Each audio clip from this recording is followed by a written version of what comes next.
오늘 특별히 이렇게 한 가족이 등록해 주셔서 참 감사합니다. 특별히 청년 두 분도 함께 오셨는데 우리 교회에서 참 아름다운 청년 공동체 또 교회 공동체로 같이 빚어지시기를 간절히 바라고 우리 교회에서 또 모든 분들 도와주시고 또 격려해 주시고 또 응원해 주시면은 감사하겠습니다. 네, 지난 한 주 다들 평안하셨습니까? 네, 감사합니다. 1, 2부 때는 아멘 답이 없으셨는데 3부에는 그래도 답이 커서 참 좋습니다. 지난 한 주 바쁘시지는 않으셨는지 모르겠습니다. 네, 연말이라 또 많이 바쁘시고 또 여기저기 불려다니는 자리도 많이 있으실 텐데 요즘은 참 다들 바쁜 사회인 것 같습니다. 신생아부터 어른들에 이르기까지 바쁘지 않은 사람이 한 명도 없습니다. 요즘 저도 교우님들께 바쁘시죠? 또는 피곤하시죠? 라는 이야기를 질문에 종종 듣고는 합니다. 거기에 제가 바쁩니다, 바빠 죽겠습니다, 피곤해 죽겠습니다 라고 말할 수는 없는 노릇이겠지만 생각보다 교회 목사님들이 하는 일이 많습니다. 그러니 우리 목사님들 위해서 같이 기도해 주시면은 감사하겠습니다. 하지만 반대로 목사는 바쁘면 안 됩니다. 바쁘면 사람의 소리가 들리지 않고 특별히 하나님의 소리가 들리지 않기 때문에 바쁨은 어찌 보면 분주함은 어찌 보면 목회자에게 독약과도 같다라고 할 수 있겠습니다. 하지만 오늘날 우리 사회는 어떠합니까? 바쁨을 숭상합니다. 분주함을 높이 여깁니다. 가만히 있는 사람, 일 안 하고 있는 사람, 그냥 시간을 보내고 있는 사람을 천시합니다. 그리고 생산성을 올리지 않는 그러한 모든 일들을 가치를 평가절하합니다. 어찌 보면 교회에서도 그런 것은 아닌가라는 두려움이 들기도 합니다. 하지만 오늘 본문을 가만히 살펴보며 과연 그러한가? 바쁨이라는 것이 그렇게 참 좋은 미덕이라고 할 수 있는 것인가? 하나님은 어떻게 생각하시는가? 하나님은 어떻게 바라보시는가? 고민하고 또 진정으로 세월을 아끼는 방법이 무엇인지 같이 하나님의 말씀으로 은혜 누리시기를 바랍니다. 15절 말씀 같이 읽어보겠습니다. 15절입니다. 시작. 그런즉 너희가 어떻게 행할지를 자세히 주의하여 지혜 없는 자 같이 하지 말고 오직 지혜 있는 자 같이 하여. 아멘. 그렇기 때문에 우리가 어떻게 행할지, 빛의 자녀이기 때문에 우리가 어떻게 살아가야 할지를 주의하라 라고 말씀하십니다. 어떻게 살아가고 계십니까? 무슨 일을 하고 계십니까? 하루를 어떻게 계획하고 계십니까? 정신을 바짝 차리라는 것입니다. 눈을 크게 뜨고 경계하라는 것입니다. 지난주에 이 주변에 눈이 많이 와서 살얼음판이 생겼습니다. 우리 교회 오르는 길도 교회 내부도 상당히 미끄러웠습니다. 그런데 그 위를 걸을 때 우리는 어떻게 합니까? 살핍니다.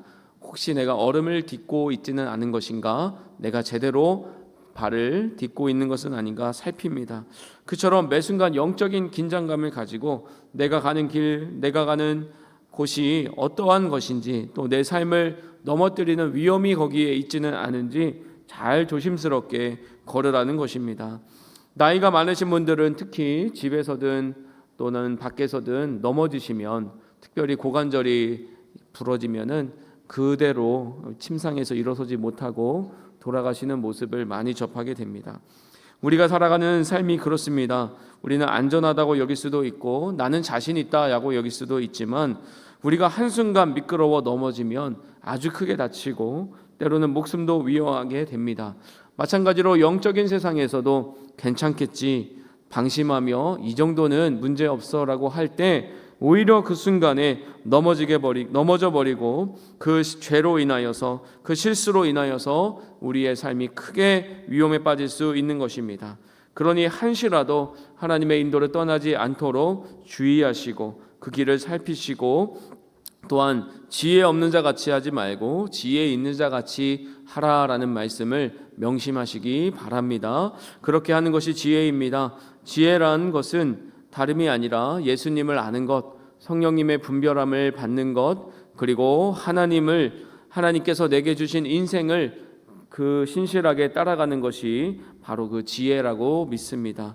저 역시 마찬가지입니다. 저는 목회자로서 또 특별히 담임 목사로서 교우님들을 대할 때 또 그 누구를 대할 때라도 말 한마디 또는 눈빛 한 번을 참 주의해야 합니다. 제가 말 한마디 실수한다면 그것은 씻을 수 없는 상처가 되어서 그 상처를 입은 분은 교회를 떠나기도 하고 심지어 믿음을 떠나기도 할 수 있기 때문입니다.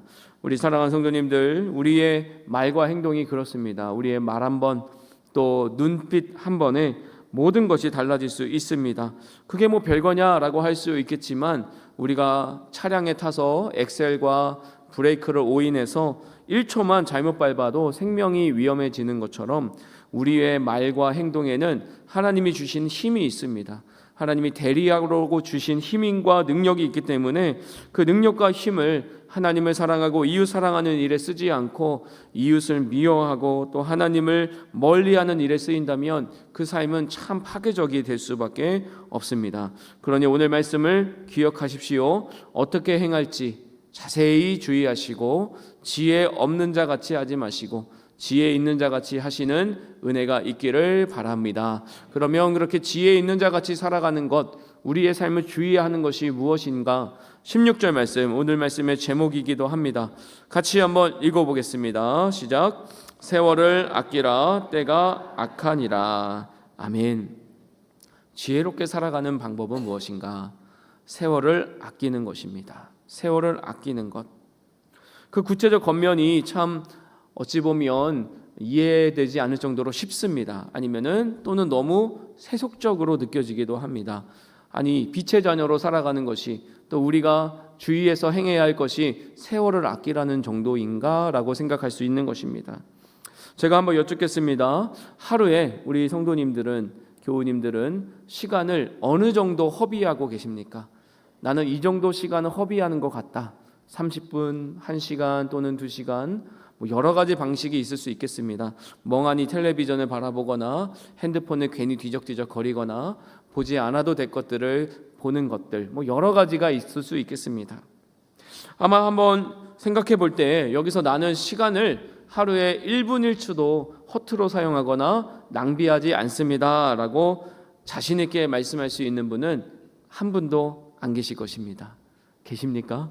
나는 24시간을 항상 알차게 기도하며 말씀하며 금식하며 살아갑니다라고 하시는 분 혹시 계십니까? 네, 있으신 것 같은데 부끄러워서 말씀을 못 하시는 것 같습니다. 하지만 제가 무엇이 시간을 허비하는 것이다 라고 설명드리지 않았음에도 불구하고 우리는 각자 자신의 삶을 볼 때에 나는 이런 면에서 시간을 허비한다 라고 느낀다는 것이 재미있는 점입니다. 각자 자신의 정의에 따라서 시간 허비가 무엇인가, 또 나는 왜 그 시간 허비를 하고 있는가라는 그러한 괴로움이 있다라는 것입니다. 심지어 세상은 뭐라고 합니까? 시간은 금이다 라고 말하며 시간을 아껴라 라고 말합니다. 시간을 관리하라 라고도 합니다. 하지만 실제로 그렇습니까? 시간을 아껴 쓰면 아껴 쓸 수가 있습니까? 또는 시간이 금이라면 쌓아둘 수 있습니까? 그렇지는 않습니다. 시간을 관리하는 것이 아니라 어찌 보면 삶을 관리하는 것입니다. 그래서 오늘 말씀 세월을 아끼라라는 말씀을 보면 표면적으로는 시간을 잘 아껴 쓰고 잘 관리하고 낭비하는 시간을 없이 하라라는 말처럼 들릴 수 있지만 실제 의미는 그것보다 훨씬 깊은 의미가 있습니다. 한번 살펴보기 원합니다. 우리 아담과 하와가 제일 처음에 창조되었을 때 그들에게는 과연 시간 낭비, 시간 허비라는 개념이 있었을까요? 없었으리라 저는 생각을 합니다. 그들에게는 약속된 영생이 있었습니다. 영원한 생명이 보장되었기 때문에 그들에게는 시간이 무한정 있는 것이기도 한 반면 또한 언제나 현실로서 존재하는 것이기도 했습니다. 그렇기 때문에 그들은 시간을 허비한다, 시간을 낭비한다는 생각 없이 그냥 서로를 기뻐하고 하나님과 동행하는 삶을 아무 문제 없이 살아갔습니다. 시간 허비라는 개념은 존재하지 않았습니다. 하지만 우리가 성경 말씀을 보면 그들이 시간을 낭비하고 허비하는 순간이 찾아옵니다. 다가옵니다. 언제입니까? 죄를 진 이후입니다. 죽게 되면서 죽음을 선포받으면서 시간이 한정되기 때문에 오히려 이제 그들은 시간을 허비하게 되는 그러한 역설적인 상황이 발생하게 되는 것입니다. 그들은 어떻게 시간을 허비하였습니까? 첫 번째로 자기들이 벗은 줄을 알고 서로 부끄러워했습니다. 서로가 서로를 부끄러워하고 서로가 서로를 정죄하는 시간을 갖게 되었습니다. 그렇게 해서 그들은 무화과 나무 잎을 엮어서 자신을 가리는 그러한 시간의 허비를 또 시작하게 됩니다. 그리고 궁극적으로는 어떻게 합니까? 하나님 보기가 두려워서 동산 사이에 으슥한 곳을 찾아다니는 시간 낭비를 하게 됩니다. 그리고 그곳에 숨어서 하나님이 나를 보지 않았으면 하고 시간을 보내는 그 궁극적인 시간 허비를 하게 되는 것입니다. 이야말로 가장 본질적인 시간의 낭비입니다. 우리가 왜 SNS에 중독되고 왜 영상에 중독되고 왜 쇼핑에 왜 알코올에 왜 여러 가지 활동들에 중독이 됩니까? 바로 남의 인생을 훔쳐보고 또는 내 인생을 포장해서 올리고 또 내가 나임을 보지 않는 그러한 위장의 시간을 갖게 하기 위해서 그렇게 몰두하는 것 아닙니까? 그 시간들, 허비하는 시간들이 바로 나만의 무화과 나뭇잎을 엮어서 나를 가리는 것, 그렇게 해서 궁극적으로 하나님을 피하는 것입니다. 하나님께 숨기 위해 만족할 수 없는 나의 인생과 다른 사람의 인생을 만들어버리고 거기에 탐닉하고 또 그것을 가지고 서로 또 좌절하고 또 낙심하는 것이 우리의 모습입니다. 하지만 그러한 만족은 무화과 나뭇잎처럼 금방 시들어버릴 뿐입니다. 이러한 죄가 들어왔기 때문에 발생하는 현상이 무엇이냐? 16절 말씀 뒷부분 보면 때가 악하니라 라고 된 것입니다.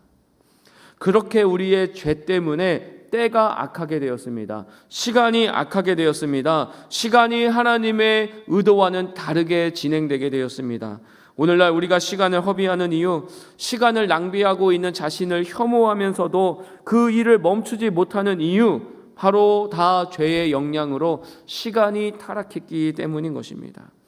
하나님으로 만족하지 못해 죽게 되었기 때문에 그 시간을 하나님 피하는 일에 씀으로써 오히려 우리가 본질적으로 타락하게 되었고 끊임없이 서로를 비교하고 자극하고 부끄러움을 조장하고 자신을 진정으로 옷 입히지 못할 것들을 가지고 자신을 가리기 위해 피하기 위해 어둠을 끊임없이 만들어내고 거기에 숨는 것이 바로 이 시간 낭비의 본질입니다. 이러한 의미에서 성경 말씀은 세월을 아끼라 라고 말씀하고 있는 것입니다. 그러한 악한 때에 휩쓸려서 그 늪과 같이 너희를 끝없이 끌어당겨 허무하게 만드는 그 악한 때에 휩쓸리지 말고 세월을 아끼라 라고 말씀하는 것입니다. 이 세월을 아끼라는 말씀은 원어로 잘 살펴봐야 할 필요가 있습니다. 우리가 시간은 보통 헬라어에 크로노스와 카이로스가 있다라는 이야기를 합니다. 크로노스는 일반적으로 흘러가는 기계적인 시간이라고 한다면 카이로스는 하나님이 부여하신 순간, 기회의 순간 등을 의미합니다. 이 크로노스와 카이로스에서 이 세월을 아끼라고 할 때 쓰인 단어는 카이로스입니다. 아끼라는 단어는 또 무슨 뜻입니까? 구속하다, 값을 지불하고 사다, 몸값을 주고 되사오다 라는 의미가 있습니다. 시간은 모두에게 동일하게 흘러갑니다.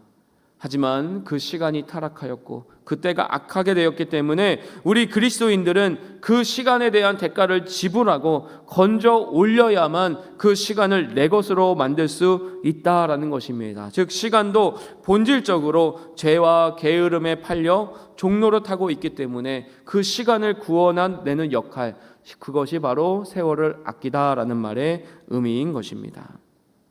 오늘날 어떻습니까? 유튜브가 또 TV가 여러 매체가 끊임없이 무의미한 일을 위해 낭비하는 시간을 만들어버립니다. 또 세상은 끊임없이 우리의 필요를 만들어내서 그 조작된 필요를 채우는 일에 우리의 일생을 바치도록 만듭니다. 제가 단순한 예를 들어보겠습니다. 우리가 돈을 버는 이유는 무엇입니까? 간단히 말하면 물건을 갖기 위함입니다. 무언가를 갖기 위함입니다. 무언가를 소유하려는 이 욕구는 또 어디서 옵니까? 그것을 가짐으로 내가 남보다 낫다, 하나님 없어도 내가 소유할 수 있는 존재다라는 것을 스스로 만족시키기 위함입니다. 그렇지 않다면 우리는 그렇게 많은 물건을 갖기 위해 애를 쓸 필요가 없습니다.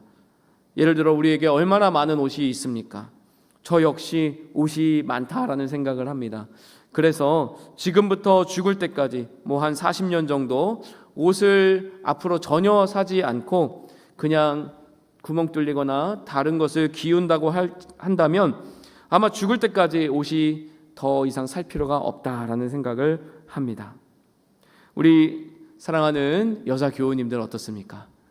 옷장에 옷이 텅텅 비어 있습니까? 아니면은 채워져 있습니까? 채워져 있지만 그 옷장을 열고 뭐라고 하십니까? 옷이 없다 이렇게 얘기를 합니다. 왜 그렇습니까? 세상은 계속해서 유행을 만들어내고 기막히게 멋있고 우리가 따라갈 수 없는 멋있고 아름다운 사람들이 그것을 쫙 빼입은 모습을 보여주면서 당신도 입으면 그렇게 될 수 있습니다 라고 우리를 교묘하게 속이기 때문입니다. 우리는 그 옷을 입어도 그런 태가 나지 않는다는 걸 알면서도 기꺼이 그 속임수에 자신을 던집니다. 그래서 우리 겉껍데기가 중요한 것이 아님을 알면서도 그것을 덮는 일에 너무 많은 시간, 너무 많은 에너지를 들이게 되는 것이 우리의 모습입니다. 그런데 단지 옷만이 아닙니다. 세상 모든 물건이 그렇습니다. 하나님으로 만족하고 하나님으로 완전히 충분하다라는 느낌을 갖지 않는다면 외적인 무엇으로 자신을 치장하고 가리고 하나님에게서 숨는 일에 몰두할 수밖에 없는 것이 우리이고 그것이 바로 악한 때입니다. 때가 악합니다. 이 악한 때는 구원한 세월 또는 아껴 쓴 세월과 계속해서 전쟁을 벌입니다. 우리를 지속적으로 공격해서 허무함과 무의미함의 늪으로 끌어내려 갑니다. 유튜브 릴스 영상들이 있습니다. 쇼츠 영상들이 있습니다. 그 영상들을 많이 보시고 나면 어떠한 생각이 드십니까? 한 2-3시간 쭉 정신없이 보고 나면 내가 이 세상에 많은 지혜를 얻었다. 많은 지식을 얻어서 참 나는 훌륭해졌다라는 느낌이 받으십니까? 아니면은 아이고 이걸 내가 왜 봤을까? 정신없이 홀린 듯이 봤네. 이러한 한탄하는 마음이 드십니까? 아마도 두 번째에 가까우시리라 생각을 합니다. 하지만 반대로 성경을 읽으시고 말씀을 보시고 기도를 하셨다고 생각해 봅시다. 10분만이라도 말씀 펴서 읽고 10분만이라도 가만히 무릎 꿇고 또는 손을 모으고 기도했을 때 10분 후에 나서 괜히 기도했다. 말씀 괜히 읽었다. 시간 아까웠다. 이렇게 생각하시는 분 계십니까? 한 분도 없으시리라 믿습니다. 우리 사랑하는 성도님들, 때가 악합니다. 세월을 건져내셔야 합니다. 세월을 구출해내셔야 합니다. 하나님께 말씀하시고 하나님께 나아가십시오. 하나님께서 우리를 이 세상의 시간의 늪에서 구출해 주시고 건져 올려주실 줄로 믿습니다. 하지만 이것이 너무 거창한 일들은 아닙니다. 아주 간단한 일입니다.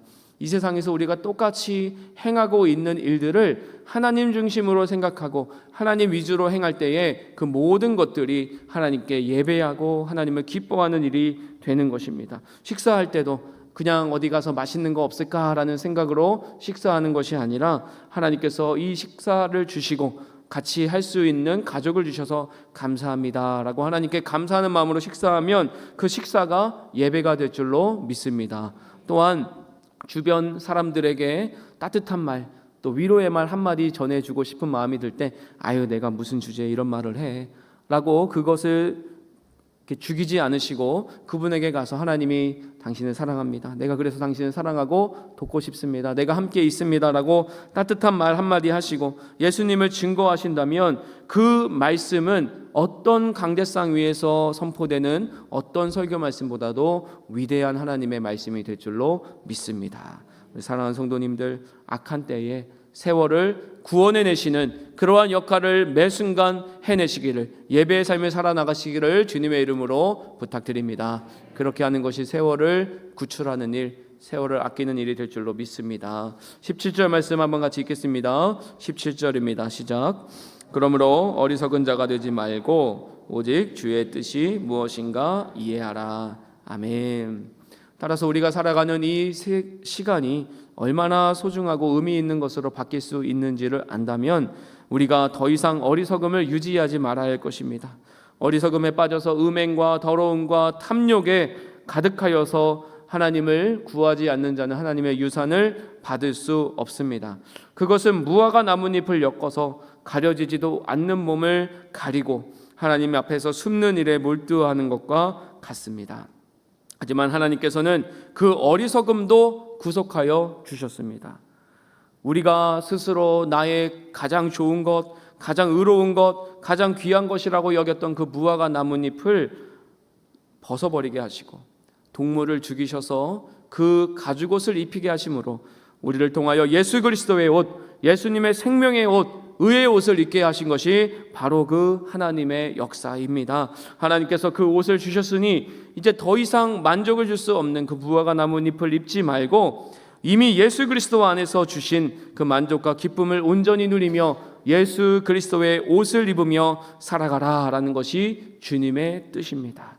이 주님의 뜻을 이해하시고 매 순간순간 하나님의 말씀과 사랑이 나의 삶에 실질적으로 들어와 나를 움직이고 나를 하나님께 예배하는 삶으로 살아갈 수 있는 그러한 삶으로 빚어나가시는 우리 모든 성도님들 되시기를 축복합니다. 우리 두 번째 겉면으로 넘어가고자 하겠습니다. 18절 말씀 같이 읽습니다. 18절입니다. 시작.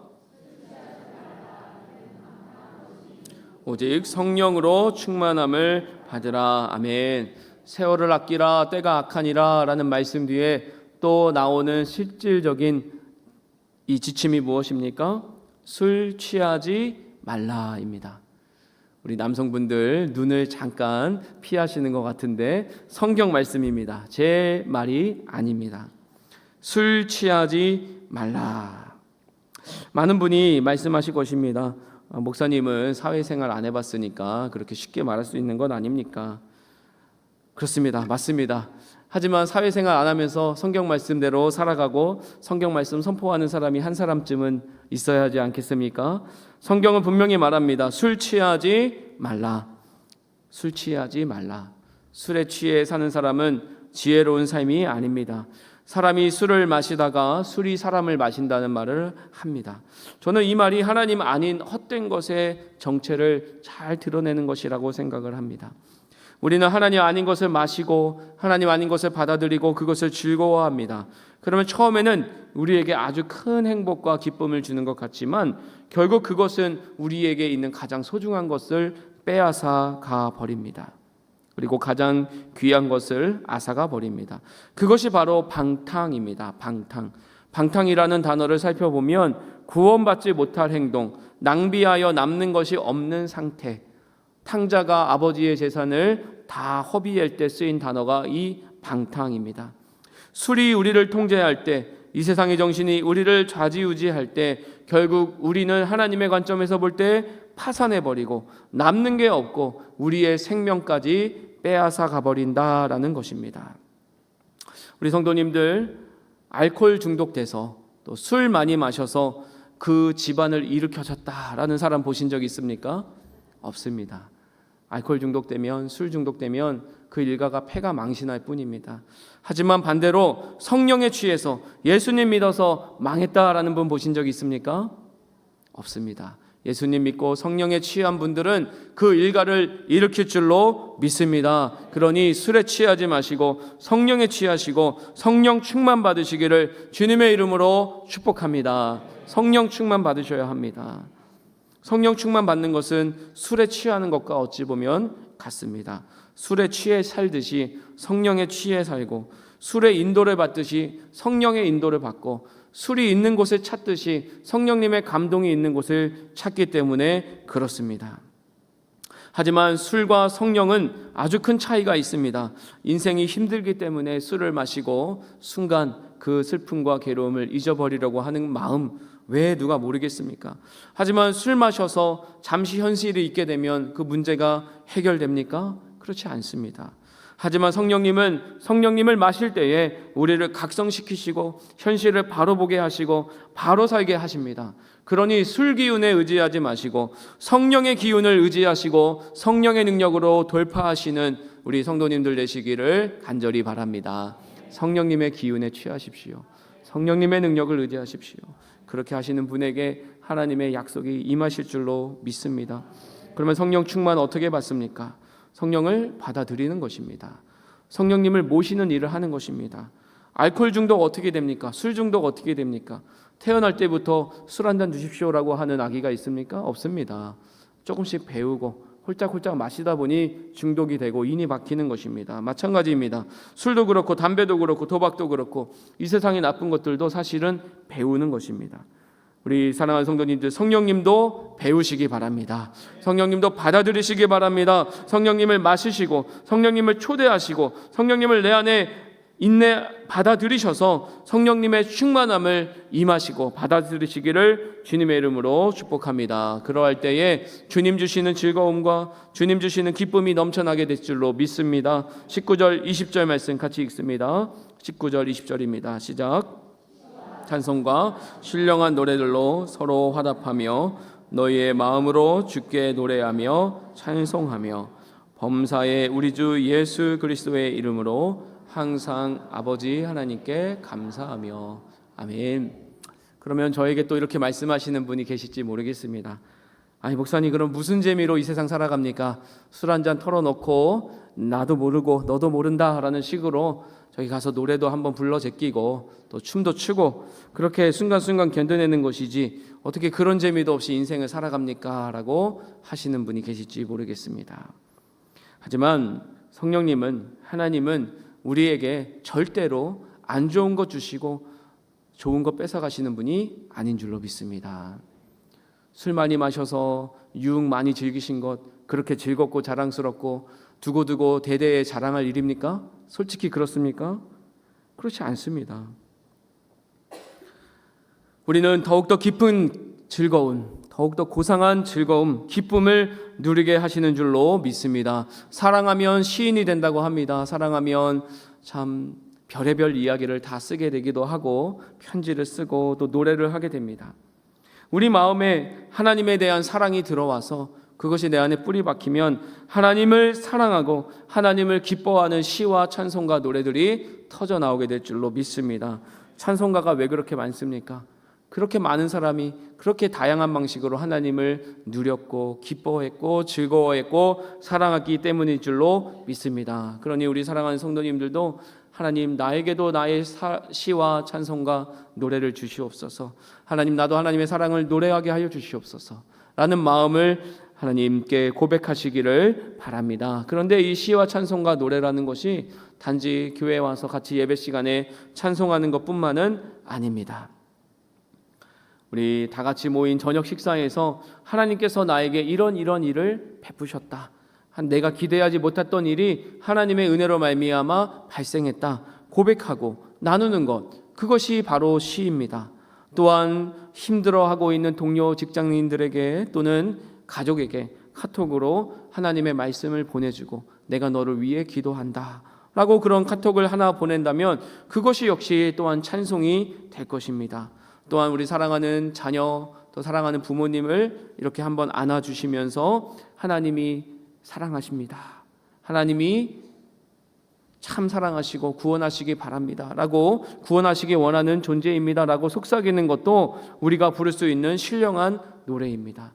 그러니 사랑하는 성도님들, 매 순간순간 나의 입으로 하나님을 고백하고 찬양하고 높일 때에 그 모든 일상이 예배가 될 줄로 믿습니다. 그리고 그렇게 하는 자들은 모든 일에 예수님의 이름을 빌어 항상 하나님께 감사합니다. 모든 일 항상에 주의하시기 바랍니다. 이 세상은 모든 것을 불평합니다.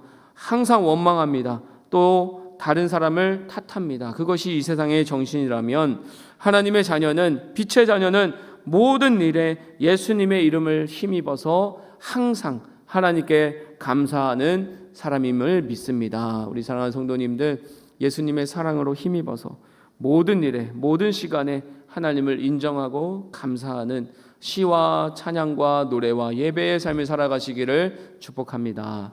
여기까지가 두 번째 권면이었습니다. 마지막 권면입니다. 21절 말씀 같이 읽어보겠습니다.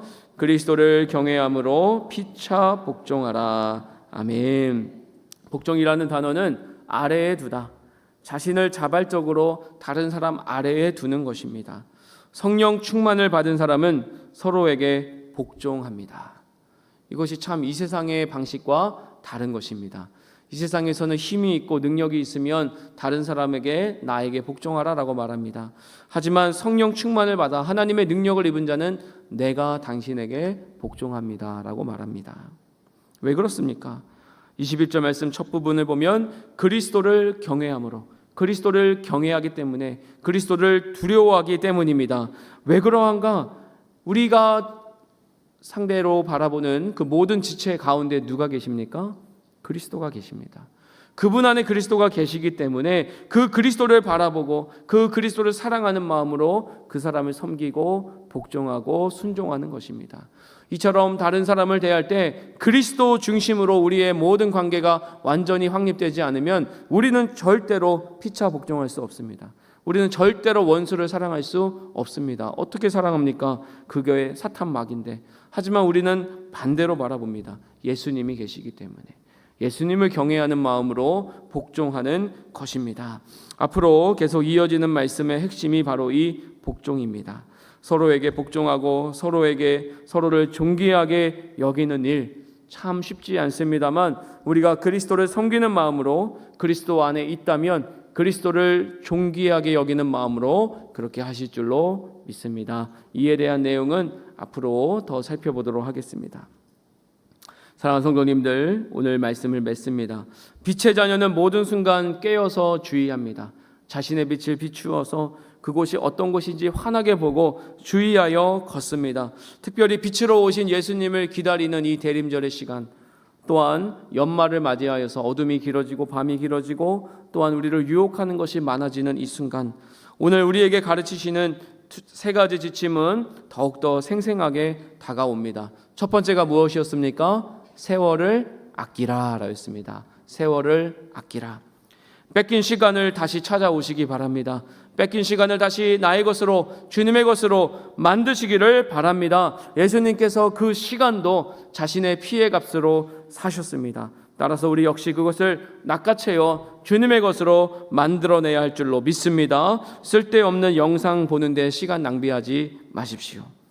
또 지나치게 많은 것들을 사고 드리고 정리하고 배출하는 일에 시간을 너무 많이 들이지 마십시오. 특별히 남을 미워하는 일, 남을 증오하는 일, 남을 헐뜯는 말을 퍼뜨리는 일에 너무 시간과 에너지를 들이지 마십시오. 때가 악합니다. 때가 악합니다. 우리의 시대는 그렇게 해도록 우리를 조장하기 때문입니다.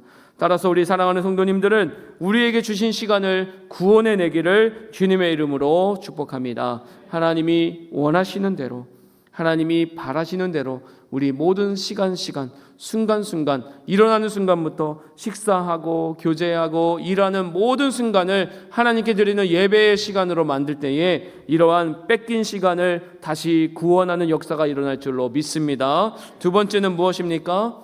술 취하지 마십시오. 술 취하지 마십시오. 왜 술을 마십니까? 현실이 고달퍼서 잠시 잊기 위해서. 그래서 저는 참 예전부터 이상하다라는 생각을 했던 게 망년회라는 것이었습니다. 망년회.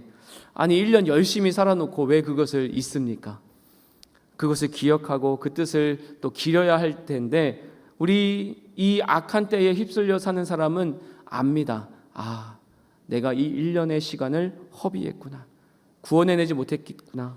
그러니까 그냥 잊어버리자라고 생각하는 것입니다. 하지만 우리 사랑하는 성도님들, 술은 우리를 속입니다. 우리의 감각을 속이고 잠시 도피하게 할 뿐이지 우리를 이기게 하지 못한다는 사실을 꼭 기억하시기 바랍니다. 그러니 술이 아닌 성령에 취하셔서 이 세상을 돌파하시고 회피하지 마시고 하나님이 주시는 능력으로 술잔을 내려놓고 기도의 손을 모으시고 기도하시기를 주님의 이름으로 부탁드립니다. 실험해 보십시오. 술 한 잔이 나에게 더 깊은 위로를 주는지, 아니면 진실하게 그 아무도 없는 곳에서 하나님께 겸손하게 손 모으시고 기도할 때 하나님께서 더 큰 위로를 주시는지. 정말 알코올이 우리를 복되게 한다면 얼마든지 알코올을 드셔야 할 것입니다. 아니 교회 나와서도 알코올 한 잔씩 드시라고 해야 될 것입니다. 하지만 성경은 그렇게 말씀하지 않습니다. 술 취하지 마시고 성령에 취하는 우리 모든 성도님들 되시기를 축복합니다. 특별히 많은 그러한 유혹이 있을 줄 압니다. 그때에 지혜롭게 그것을 회피하시고 성령님의 능력으로 잘 감당해내시기를 부탁드립니다. 마지막은 무엇입니까? 서로에게 복종하라라는 것입니다. 우리가 기다리는 예수님, 대림절의 주인공이신 그분이 바로 복종의 최고 권위자이십니다. 자신을 하나님과 동등되신 분임에도 불구하고 비우시고 종의 형체를 입으시고 십자가에 죽기까지 그 모든 일에 순종하신 예수님이 계시기 때문에, 예수님이 순종하셨기 때문에 우리가 구원받는 것입니다. 예수님을 경외하십니까? 예수님을 기다리십니까? 그렇다면 주변에 있는 사랑하는 가족과 싸워서 이기려고 하지 마십시오. 져주십시오. 미안하다고 하시고 자존심을 내려놓고 그 내 사랑하는 가족과 내 사랑하는 그 식구들을 높여주시고 이 시간 그분들을 위하여 기도하시고 내가 용서하지 못한 것을 내려놓는, 이것이야말로 하나님께서 가장 아름답게 바라보는 예배임을 믿습니다. 우리 사랑하는 성도님들, 이번 한 주도 세상의 흐름에 떠내려가지 마시고 성령 충만함을 입어서 성령 충만함을 받아서 매 순간순간 시간과 세월을 구원해내시고 사랑으로 서로를 세워주며 빛의 자녀들께 복종하며 순종하며 기쁨으로 예수 그리스도를 맞이하는 우리 모든 평화 성도님들 되시기를 주님의 이름으로 축원합니다.